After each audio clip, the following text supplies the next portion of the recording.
हलवासिया विद्या विहार के बहुत पावन प्रांगण और इस बहुत सुंदर से सभागार में आकर इतनी खुशी कि वो शब्दों से बयान नहीं हो सकती। मुझे हलवासिया बार बार आकर्षित करता है आप सबकी वजह से। आज के इस कार्यक्रम में बहुत ही मानव सम्मान के योग्य विद्यालय के प्रशासक श्री हिमांचल जी रहेजा, विद्यालय के प्राचार्य श्री विमलेश जी आए, बहुत बहुत बहुत कर्मठ हलवासिया विद्या विहार का पूरा स्टाफ और मेरे समक्ष बैठे आने वाले भारत के ये होनहार नागरिक। So how is the जोश? So how is the जोश? So how is the जोश?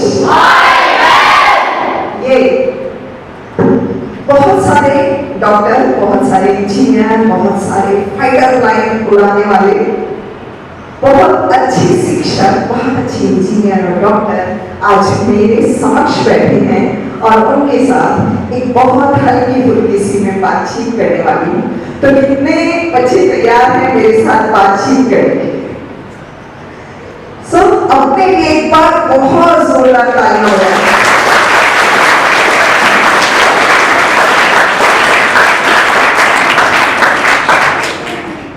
प्यारे बच्चों, मेरे देश के नौजवानों, आज हम एक ऐसे विषय को लेकर आपके समक्ष आए हैं जिनसे आप सब परिचित हैं। उस विषय पर बातचीत करें उससे पहले मुझे आप सबके हाथ में एक डायरी और पेन नजर आ रहा है। यस, जितना भी मैंने सीखा, जितनी भी देर में बोलूंगी, प्रत्येक बच्चे को अपने अनुसार उसमें से 20 या 10 हिंदी के शब्दों का चयन करना है जो इस मंच से बोले जाएंगे। सब डायरी में नोट डाउन करें। आप 7, 8, 10 शब्द को नोट करेंगे और 9 to 10 आप 20 शब्द जो आज यहां से बोले जा रहा है। ठीक है, एक टास्क वाले, एक दूसरा टास्क है आपके पास। इस मंच से अपना वक्तव्य खत्म करने के बाद आप में से कोई भी 2 बच्चे, मैं आपको 2 कलर दे रही हूं, एक ब्लू और एक ग्रीन। कलर है ना सिंपल, एक हरा और एक नीला, और इस पर कोई भी 2 बच्चे आकर यहाँ सिर्फ 1 मिनट आपको बोलना है। जितनी देर हमारा कार्यक्रम चले आप उसको इमेजिन कीजिए कैसे किस किस को हरा रंग रिलेट करता है और कैसे ब्लू कलर रिलेट करता है। तो अपने मन में वो विचार मंथन जारी रखिए कि आज कौन से 20 शब्द आपको बहुत अच्छे मिलने वाले हैं और आपने ग्रीन और ब्लू कलर पर आज यहाँ आकर मेरे बात बोलना है। फाइन?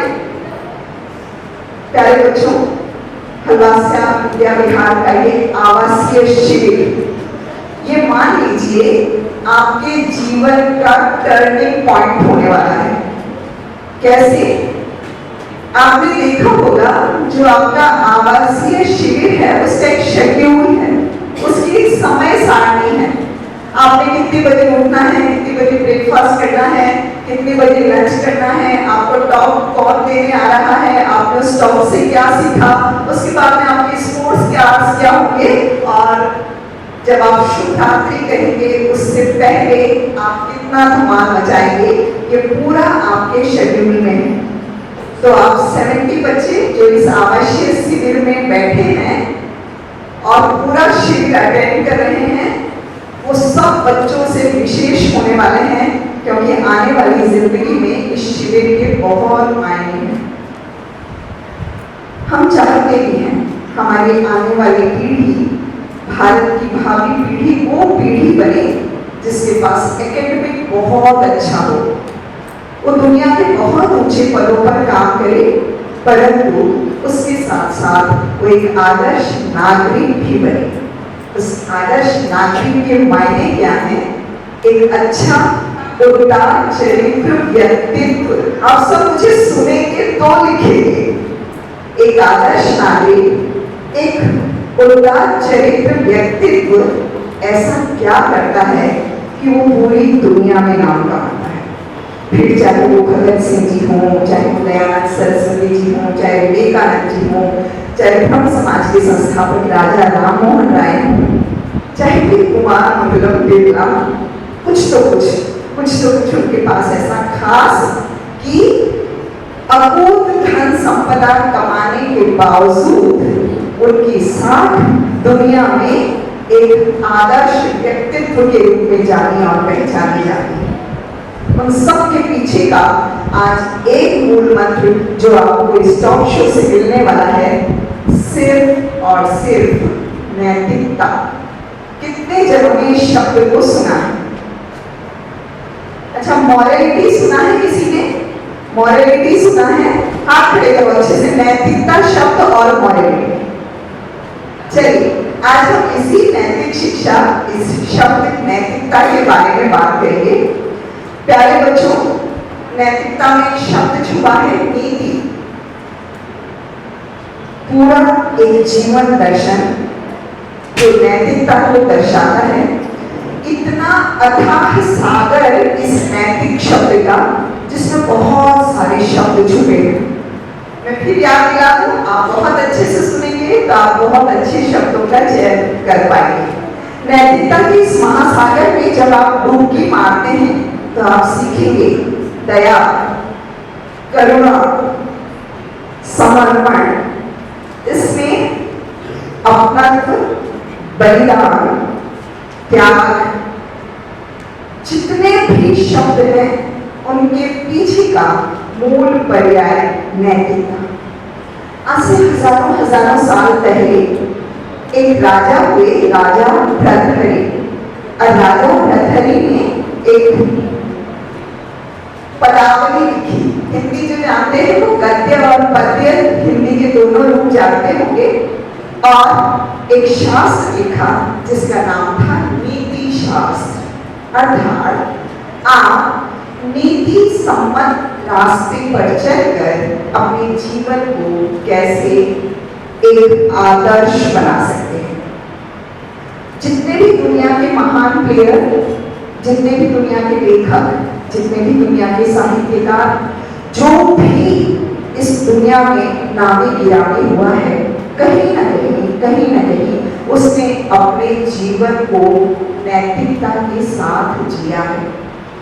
आपके अपने ही विद्यालय में आपके टीचर्स, आपके विद्यालय प्रशासक, आपके विद्यालय के प्राचार्य, इवन जो आपके विद्यालय के माली हैं, आपके विद्यालय में जो पेड़ पौधों की देखभाल करते हैं, उनसे लेकर और जो गेट पर भैया खड़े रहते हैं, उनसे आप नैतिकता की ये सबक सीख सकते हैं। तो हम कौन सी किताब पढ़ेंगे नैतिकता के लिए? नीति शास्त्र नहीं। आप देखेंगे दैनिक जीवन में जब आप शनि अपने आयु क्रम में बड़े होते हैं तो आपकी जो प्रथम पाठशाला है, आपका घर, आपका परिवार, वो आपको नीति सम्मत पाठ पढ़ाता है। आपके माता पिता, आपके दादा दादी, आपकी नाना नानी, छोटी छोटी बातें जो बचपन में आपके घर बचपने में आप में बो दी जाती हैं। जैसे आप सपोज कीजिए कि हम सड़क पार कर रहे हैं और कोई ऐसा बुजुर्ग व्यक्ति है जो सड़क पार नहीं कर पाया ना, हमने उसको सड़क पार कर।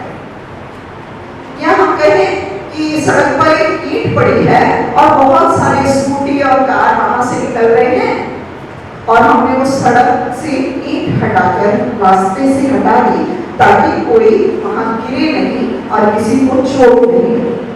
ये बहुत छोटी छोटी बातें हैं। आपके कक्षा में, आपके क्लासरूम में आपको जब एकेडमी पढ़ाई जाती है, जब आपको पाठ्य पुस्तक पढ़ाई जाती है, जब आपको डिग्री के लिए तैयार किया जाता है, तब एक टीचर का, एक शिक्षक का भी बहुत बड़ा फर्ज कि वो अपने बच्चों में नैतिकता का बीज बो, उसको नैतिकता का पाठ पढ़ाए। क्योंकि आप देखिए, अगर आप हजारों साल पहले के इतिहास पर नजर डालेंगे तो आप देखेंगे उन्हीं देशों ने तरक्की की कहते ना, किसी ने बहुत सुंदर कहा कि यूनान मिस्र रोमा सब मिट गए यहाँ से और अब तक मगर है बाकी हिंदुस्तान हमारा। तो इस हिंदुस्तान में त्याग, समर्पण, बलिदान, दया और करुणा के बीच आज से हजारों हजारों साल पहले वो दिए गए थे। फिर चाहे अपने आप जब आप महाकाव्यों को पढ़ें, रामायण, महाभारत या बुद्ध या गौतम, तो आप देखेंगे कि सभी ने अपने संदेश में इस नैतिकता के पाठ को पढ़ाया है। तो नैतिक बनकर हो क्या जाएगा?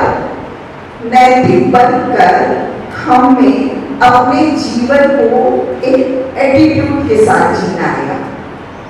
एक छोटा सा एक उदाहरण ले आपको।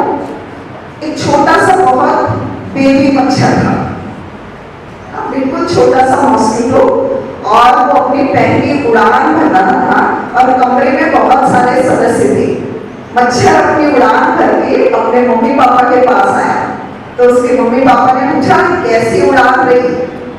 तो बेबी मॉस्किटो ने जवाब दिया, एक्सीलेंट। जब मैं उड़ रहा था तो सब तालियां बजा रहे थे। क्या समझे? हाँ, सब जगह जो उस रूम में थे मच्छर को मारने की कोशिश कर रहे थे, और बेबी मच्छर ने उसको अपने लिए क्या सोचा कि मैं पहली फाइट ले रहा हूं और सब मेरे लिए क्लैपिंग, है ना? तो हमारा जो एटीट्यूड है, हमारा जो जीवन जीने का तरीका है, वो ऐसा होना चाहिए कि हमें हर पल में जितनी भी मुश्किल आए, जितनी भी कठिनाइयों की घड़ी आए, हम उसमें स्टेबल रह सके, हम उसमें स्थिर रह सके, तभी हम अच्छे चरित्र और अच्छे जीवन का निर्माण कर सकते हैं। प्यारे बच्चों, दो संस्थाएं दुनिया में ऐसी, एक परिवार और एक स्कूल विद्यालय, जहां पर आपको नैतिकता का ये पाठ पढ़ाया जाता है।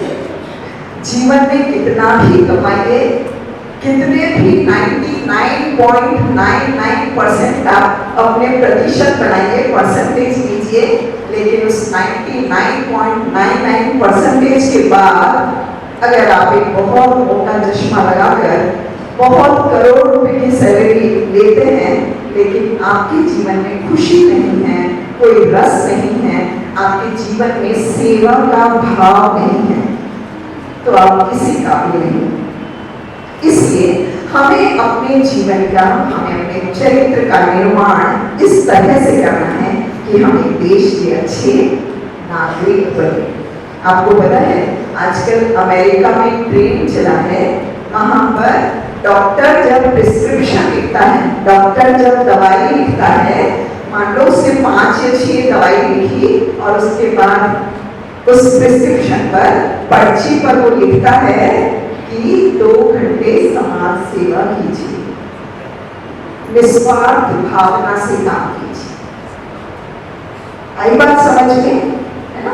तो आपका ये शिविर आपको यही सिखाने का प्रयास कर रहा है कि आप किस तरह एक कमरे में रहें, कैसे आप बेड को शेयर करें, कैसे सब मिलकर के खाना खाएं, कितना खाना आप अपनी प्लेट में डालें। आप ये भी नजर रखें कि साथ वाले बच्चे ने कितना डाला है, वो कितना वेस्ट कर रहा है।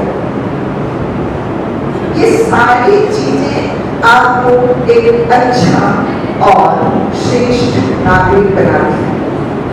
तो आप सब बच्चे मान लीजिए कि जो आप 70 बच्चे इस आवासीय शिविर में आए हैं, वो अपने आप में सबसे श्रेष्ठ हैं। तो एक बार फिर से मैं देखूं कि आप इस टॉक शो में बैठे जोर से ताली बजाएं।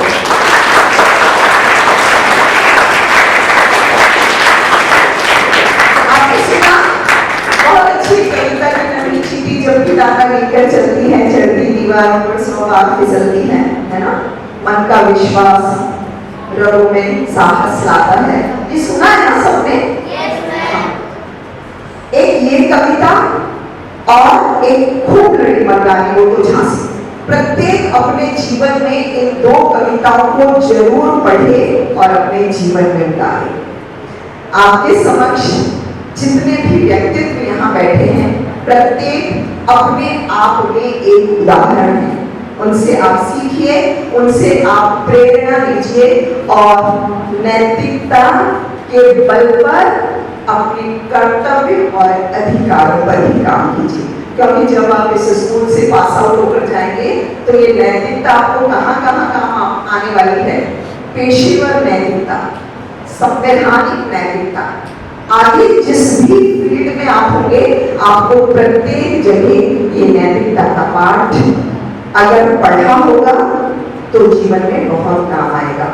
आपको पिछले समय सबने सुनी ना, अपने देश की बहुत बड़ी परीक्षा होती है IAS, है ना, इंडियन एडमिनिस्ट्रेटिव सर्विस।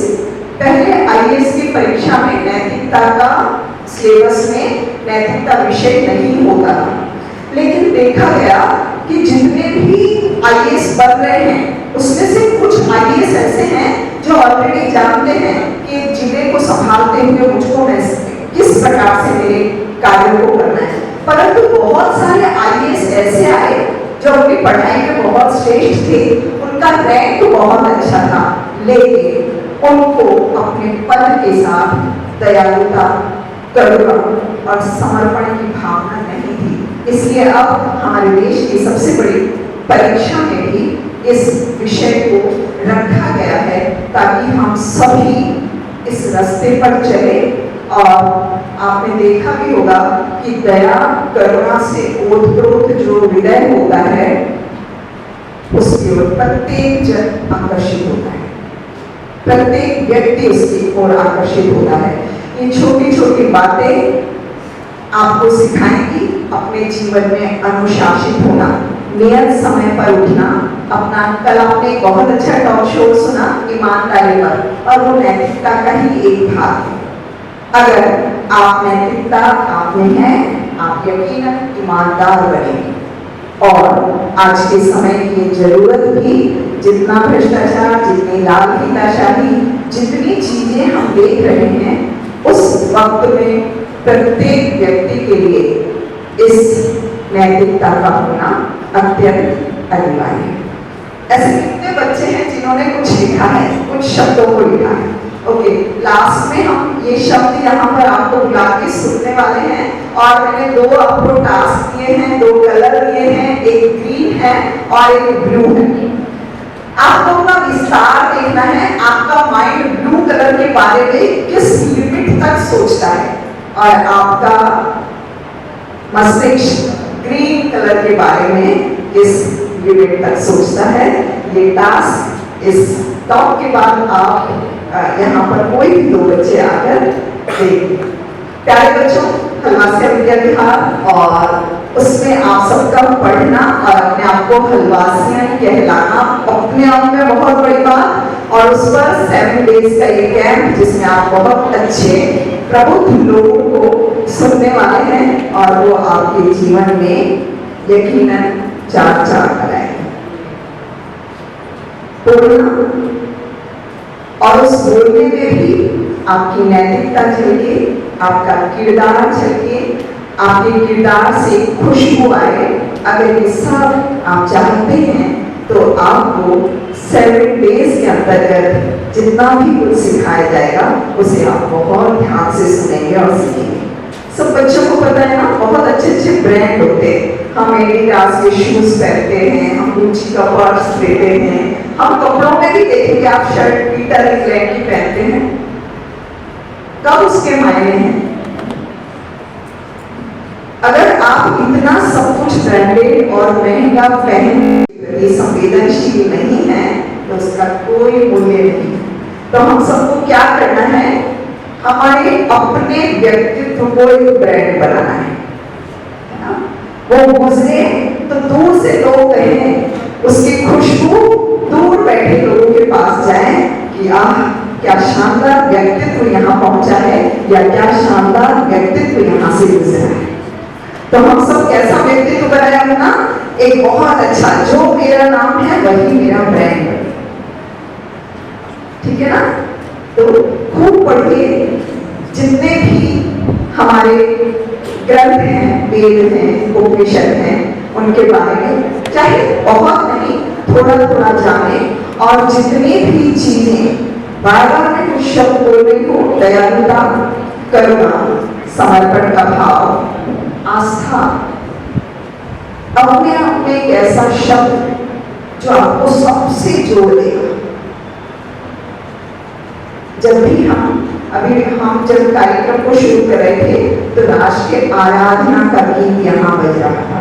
और जब हम आराधना करते हैं, जब हम प्रार्थना करते हैं, जब हम प्रेयर करते हैं, उस समय हमारी जो मुद्राएं हैं, हाथों का जोड़ना, ईश्वर के समक्ष नतमस्तक होना, अपने बुजुर्गों के चरणों को छूना, दंडवत प्रणाम करना, ये सब वो विधियां हैं जो आपके पूरे बॉडी के टेक्सचर को बताती हैं कि आपका व्यक्तित्व किस तरह का व्यक्तित्व है। कभी किसी को अपना छोटा सा एक एग्जामिन करना हो तो आप देखना कि मैं स्वस्थ हूं या नहीं, तो प्रत्येक बच्चा या बड़ा भी 10 सेकंड के लिए एक पैर पे खड़ा होकर देखे। कौन सा आसन होता है जो होता है ना, वृक्षासन, अधिकतर पोस्टर पे आपको कोई नजर आएगा। तो 10 सेकंड आप एक पैर पे खड़े होइए। अगर आप 10 सेकंड तक बिना हिले डुले खड़े रह सकते हैं तो समझ लीजिए आपका शरीर निरोग है, स्वस्थ है। उस पर जब हम थोड़ा थोड़ा योगा सीखें, ध्यान सीखें, जिसे हम आजकल मेडिटेशन कहते हैं, तो आपके संपूर्ण शरीर को, आपके संपूर्ण व्यक्तित्व को निखार देता है। हम सब ईमानदारी का, नैतिकता का, करुणा का, दया का पाठ पढ़ें। उसके साथ साथ आज हम एक चीज और सीखेंगे जिसे अंग्रेजी में हम ग्रेटिट्यूड कहते हैं और हिंदी में हम क्या कहते हैं? आभार, धन्यवाद, थैंक यू।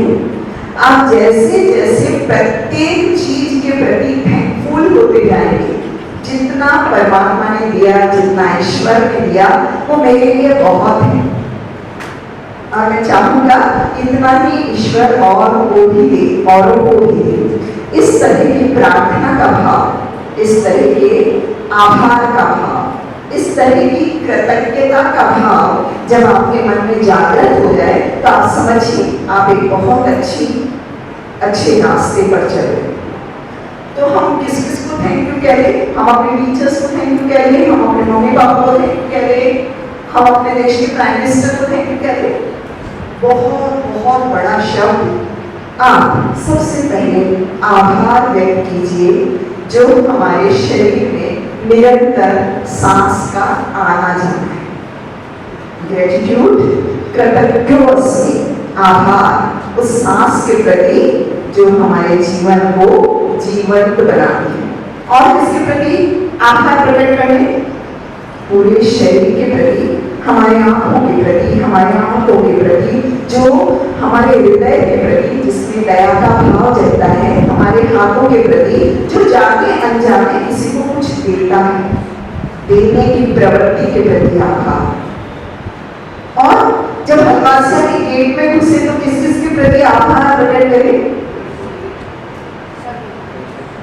कितनी सारी चीजें हैं, कभी सोच कर देखना किस किस के प्रति, कभी हमने इस पे सोचा ही नहीं। और ये चीज कौन सिखाए हमें? ये चीज हमें नैतिकता सिखाए। यदि हमें नैतिकता है तो मैं मेरे कर्तव्य का निर्वहन बहुत अच्छे से करूंगी। मैं जैसे ही राष्ट्रगान कहीं बजेगा खड़ी हो जाऊंगी। मैं अपने नदी, नाले, गंगा, जमुना सबका सम्मान करूंगी। मैं शहीदों के प्रति आस्था का भाव रखूंगी। तो ये जो ग्रेटिट्यूड का भाव, ये जो आभार का भाव, ये जो प्रार्थना का भाव है, ये हम सब में जागृत होना चाहिए और जागृत होना है। तो आज जब आप सब बच्चों से बातचीत करने का मौका मिला तो आज इस मंच से सबसे पहले मैं आभार व्यक्त करूं, कृतज्ञता व्यक्त करूं आपके विद्यालय के प्रशासक श्री दिवानचंद जी रहेगा। सब जोर से तालियां।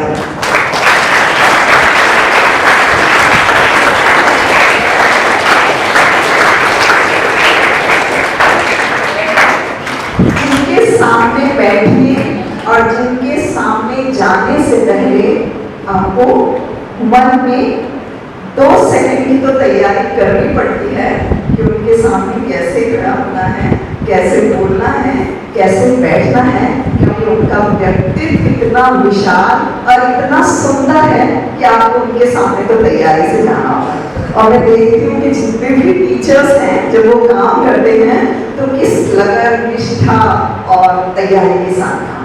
बहुत छोटी सी बात है, जहाँ आप काम करते हैं, अभी कल परसों की हम बात कर रहे थे, जहाँ आप काम करते हैं, मेरा 4th पीरियड, मेरा 2nd पीरियड, मैं मेरे रूम से निकली, पीरियड दिया, छुट्टी हुई, घर चले गए। किसी मंदिर से लेकर देश के पार्लियामेंट और देश की सबसे छोटी संसद जिसे हम ग्राम सभा कहते हैं, यदि कहीं भी आप मौजूद हैं तो जब तक वहां आप अपना 100% नहीं देते वो संस्थाएं काम नहीं करती। तो देखा होगा ना, हमारे प्रिंसिपल सर, हमारे जो प्रशासक महोदय कितना समय देते हैं विद्यालय को, है ना। नहीं तो कोई बड़ी बात नहीं है, प्रिंसिपल सर भी थोड़ा समय आए चले जाए, प्रशासक महोदय भी आए और चले जाए, आपका भी ऐसे चलता रहेगा। 7 दिन का जरूरी नहीं है किसी को बुलाना नहीं बुलाना, सब कुछ ऐसे फॉर्मेलिटी भी हो सकती है। परंतु किसी भी काम को परिपक्वता के साथ, मैच्योरिटी के साथ, दिल से, हृदय से उस पर 100% लगा के जब वो काम किया जाता है तो मेरे जैसा बहुत छोटा सा व्यक्तित्व, उसको भी वो मान मिलता है कि आकर आप बच्चों से बात कीजिए, अन्यथा मुझे कुछ भी नहीं आता। तो जब मैं अपने 10-20 साल के पीछे करियर में देखती हूँ कि कैसे एक दिन अचानक मुझे सर मिले और इतना रेस्पेक्ट और मान सम्मान एक छोटे से बच्चे को उन्होंने दिया कि आज 22 साल बाद वो मेरे को कहते हैं कि आपके हलवासिया में बोल लेगा। तो आज आभार उनके प्रति, आज ग्रेटिट्यूड उनके प्रति, कृतज्ञता की भावना उनके प्रति।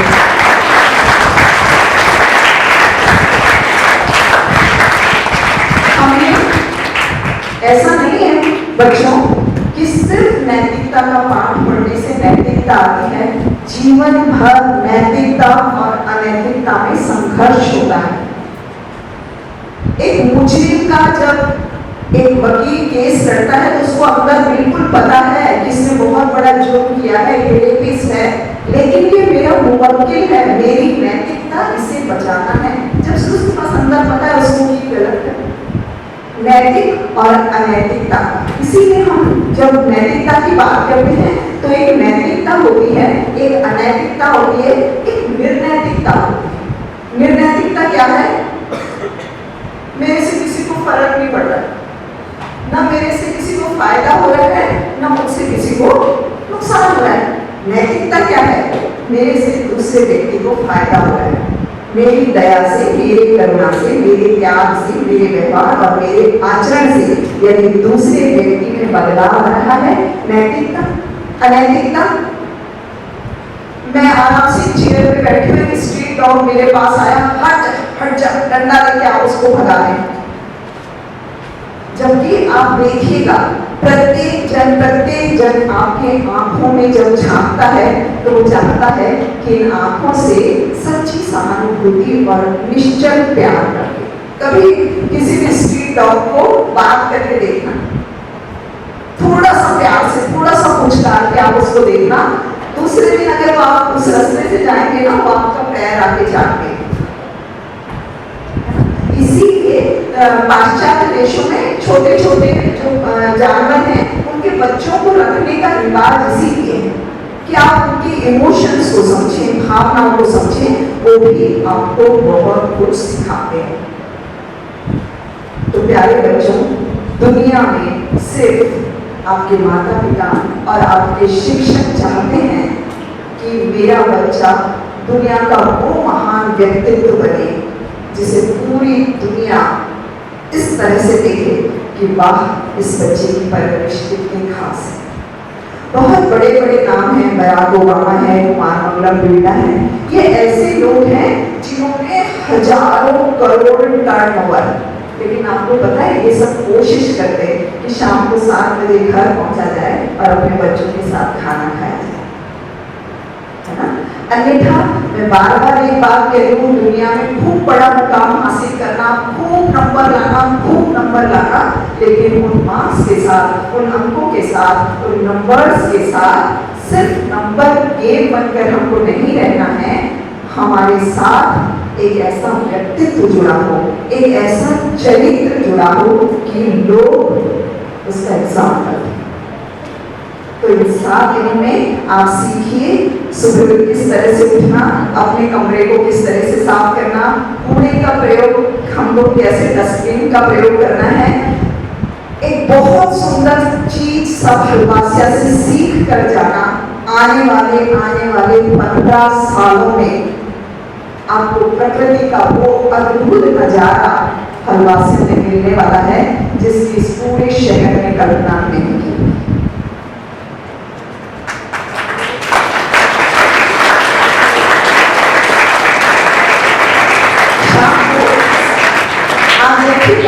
शाम को बहुत लोग यहाँ घूमने आते हैं और जो बहुत सुकून से घूमता है ना, उसको इसकी हवा में एक अलग तरह की खुशबू दिखाई देती। यहाँ पर जितने भी पेड़ हैं, तो मैंने कहा था कि जब हलवासिया के गेट में घुसे तो कृतज्ञता की क्या हो, कृतज्ञता का भाव क्या हो।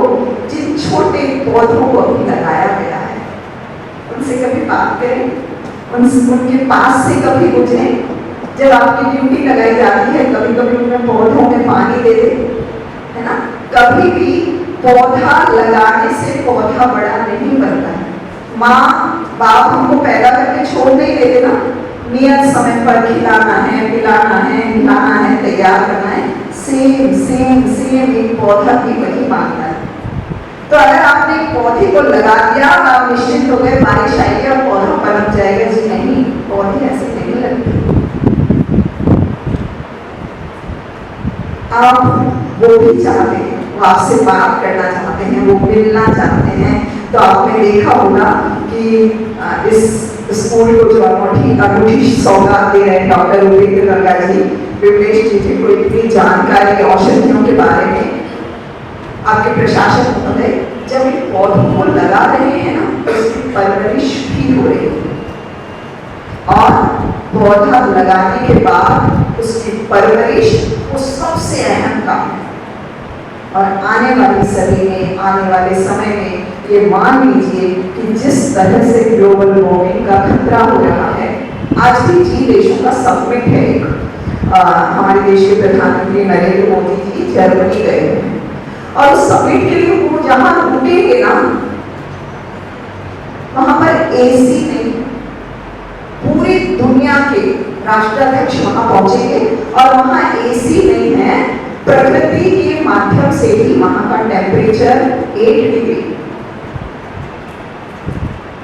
तो आने वाली सरकारें इस पर काम कर रही हैं।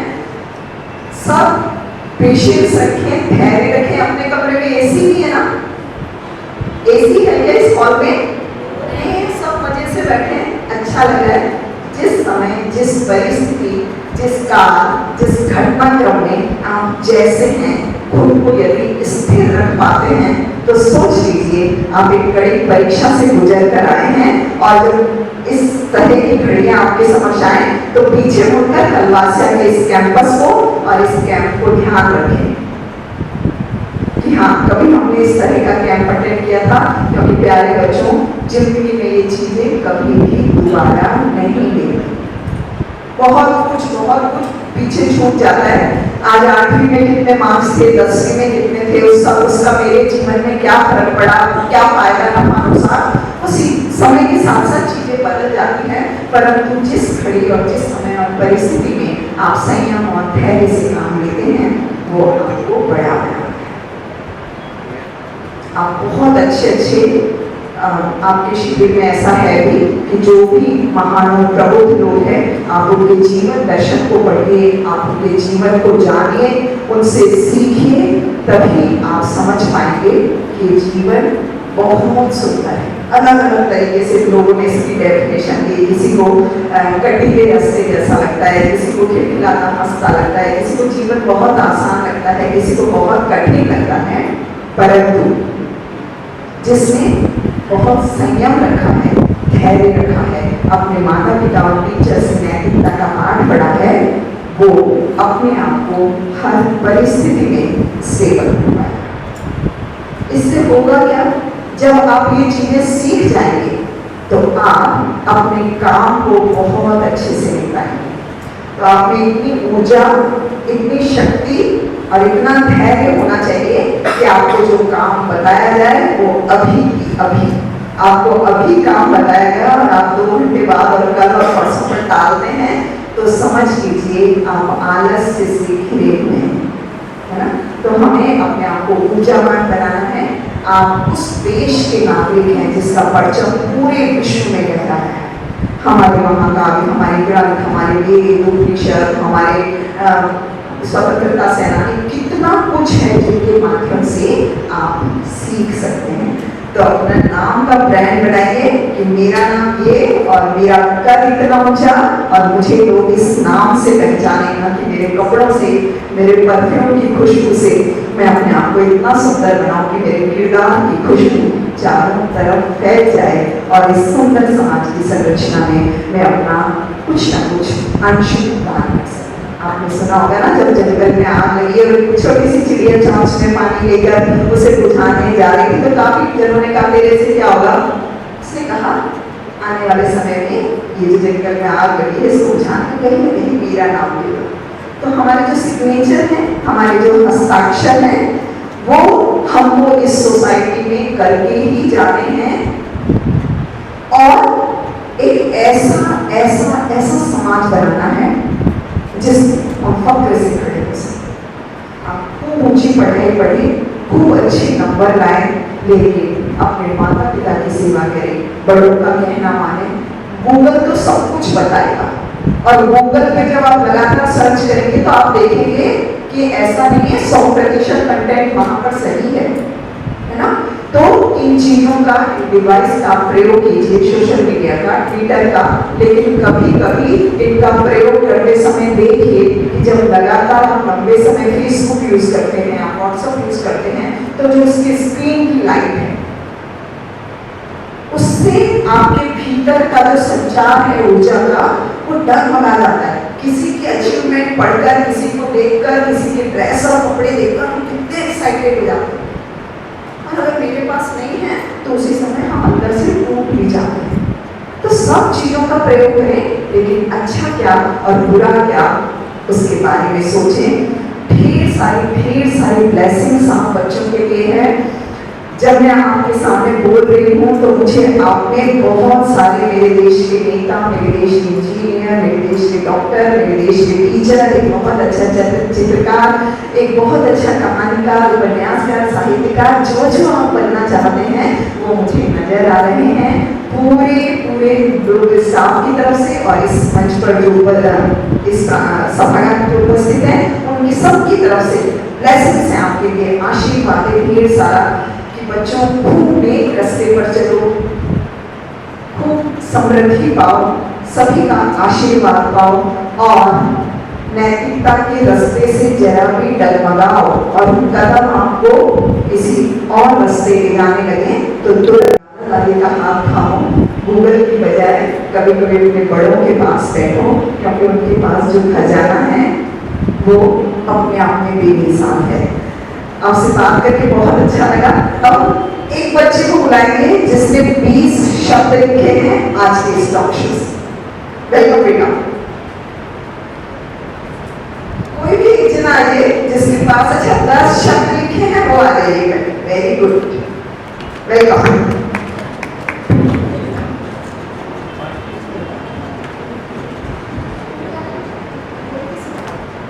नैतिकता, बलिदान, दया, नीति, प्यारे बच्चों, त्याग, पेड़ पौधों, बचपन,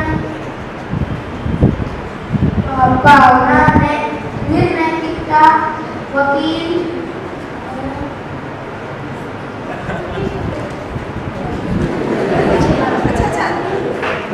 देखो हंसना नहीं है, अब ये भी कमाल की चीज है। सबसे पहले तो नैतिकता ही है ना, तो उसने नैतिकता लिखा। बहुत सुंदर और अच्छा प्रयास है। एक इस बच्चे के लिए जोर से सब तालियां।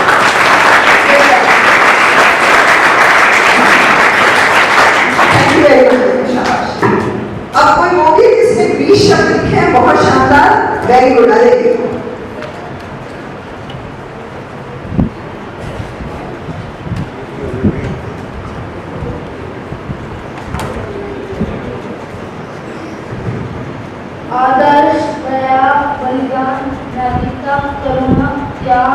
विश्वास, व्यक्तित्व, अनुशासित, आस्था, निरोग, संपूर्ण, आभार, जागरण, विश्वास, संघर्ष, कल्पना, परवरिश, स्थिर, सहयोग। Very good, well done. अब सब ताली बजा दीजिए।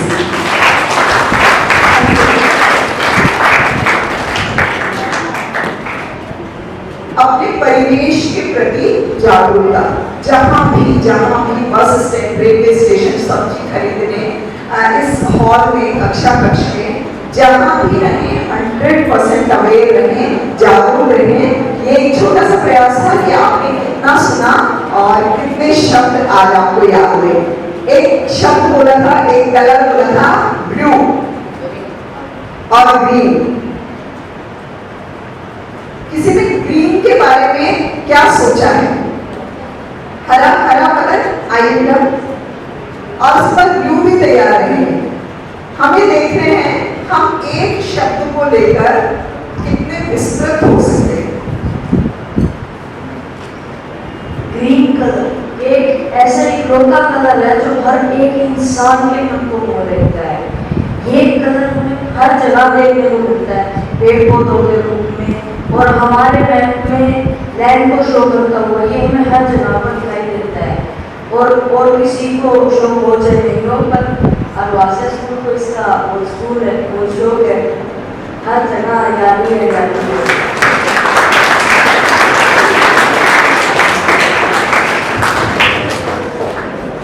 आप सोच सकते हैं ग्रीन कलर को आप अभी 7 में भी आपका ये टॉपिक है। अपने विचारों को विस्तृत कीजिए, विस्तार कीजिए कि ग्रीन और क्या क्या है। ग्रीन पेड़ पौधे, इतना दायरा हुआ है ना, इस दायरे को खींचकर विस्तृत कर दीजिए। Colour blue, blue colour, colour तो मैं बोल रही हूँ, मैंने खाली आपको ब्लू कहा। नीला, आइए आइए आइए,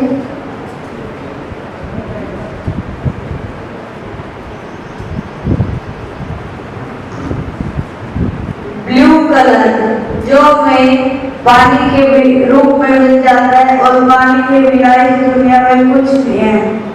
और पानी हर एक चीज में यूज होता है, कुकिंग में, नहाने में, हर एक चीज में यूज होता है। Thank you.